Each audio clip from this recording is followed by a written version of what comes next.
Hi అండి, welcome to మన ఇంటి వంటలు. ఉప్పిండి తయారు చేసుకునే విధానం. ఈ పిండిని ఇంట్లోనే తయారు చేశానండి. తక్కువ క్వాంటిటీ కాబట్టి నేను మిక్సీలో చేసేసాను. ఎక్కువ క్వాంటిటీలో అయితే బయట మిల్లులో ఆడించుకోవాలి. ఒక గ్లాస్ బియ్యానికి అర గ్లాసు పెసర్లు తీసుకోవాలి.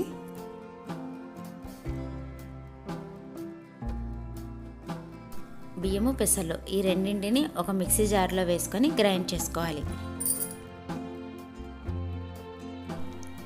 ఈ పిండి అనేది బాగా బరకగా ఉండాలండి, మెత్తగా ఉండకూడదు.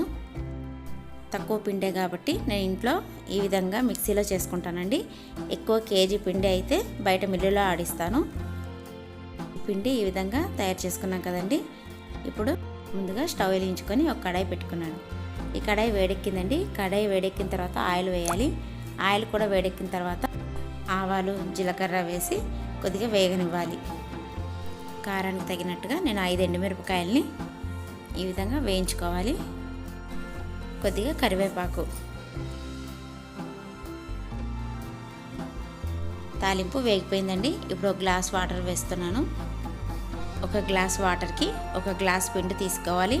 ఏ గ్లాస్తో అయితే వాటర్ తీసుకున్నానో అదే గ్లాస్తో పిండి కూడా తీసుకుంటానండి. అలాగే రుచికి తగినంత సాల్ట్ వేసుకోవాలి. వాటర్ మరుగుతుంది కదండి. ఇప్పుడు కొద్దిగా పిండి వేస్తూ కలుపుకోవాలి. స్టవ్ ఇప్పుడు లో ఫ్లేమ్లో పెట్టుకోవాలండి. ఇది బాగా కలుపుకోవాలండి. ఈ పొడి అనేది లేకుండా కలుపుకోవాలి. ఈ విధంగా వాటర్ అంతా పిండి పీల్చేసుకోవాలండి. చూడండి, పొడి పిండి లేకుండా మొత్తం వాటర్ అంతా పీల్చేసింది. వాటర్ అనేది సరిపోయిందండి. ఇలా ఉండలా ఉంది కాబట్టి ఇప్పుడు మూత పెట్టుకొని మగ్గనివ్వాలి. మూత పెట్టడం వల్ల పిండి అనేది బాగా ఉడుకుతుంది. మధ్య మధ్యలో కలుపుతూ ఉండాలండి. ఒకవేళ వాటరు సరిపోలేదనిపిస్తే ఇప్పుడు కొద్దిగా వాటర్ కూడా యాడ్ చేసుకోవచ్చండి. కాకపోతే ఇక్కడ నాకు వాటర్ సరిపోయింది. పిండి అనేది ఉడికిపోయిందండి. ఇప్పుడు ఏంటంటే ఈ పిండి అనేది పొడిగా ఉండాలి. అందుకని ఉండలుగా ఉండకుండా చక్కగా పొడిగా రావడానికి కలుపుతూ ఉండాలండి. ఉండలు అనేవి లేకుండా అయిపోయిందండి. ఇప్పుడు మొత్తం పొడిగా అయ్యింది. ఒక 5 నిమిషాల పాటు మగ్గనిస్తే సరిపోతుంది.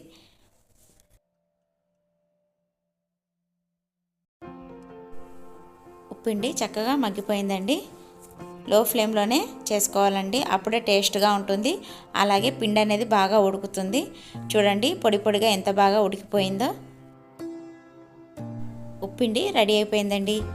ఈ వీడియో మీకు నచ్చినట్లయితే లైక్ చేయండి, షేర్ చేయండి, సబ్స్క్రైబ్ చేసుకోండి.